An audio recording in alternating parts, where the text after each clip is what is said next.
ఎక్కడ పోయినావు నువ్వు? ప్రగతి భవన్ లోపలికి పోయినావా? లోపల పోయిన ఆయన చూద్దామని పోయినా రేవంత్ రెడ్డిని. అయితే చాలా మంది జనం బాగా వచ్చిండ్రు. కలవలే.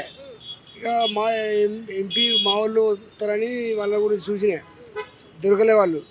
నేను స్టేషన్ కనుపూర్ మాది. అక్కడ నుండి సార్చి పెట్టుకొని వచ్చి చూద్దామని వచ్చినాం కానీ ఇక వాళ్ళు కనపడలే.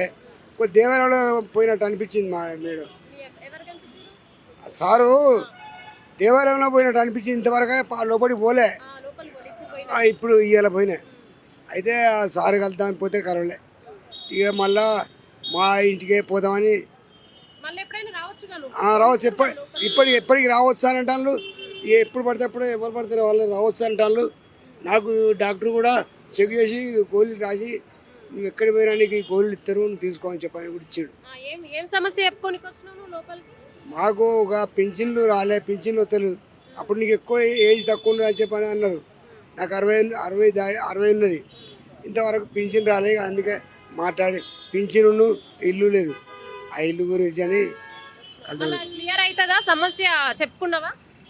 ఇక ఇవి చెప్పుకోలే. ఇక సారు ఎప్పటికి రావచ్చు. నువ్వు మీరు వస్తా మేడం, వచ్చి చెప్తా. నువ్వు ఎట్లా ఫీల్ అవుతున్నావు? మంచిగా అనిపించిందా? నువ్వు ఫస్ట్ టైం లోపలికి పోయినావు అంత పెద్ద.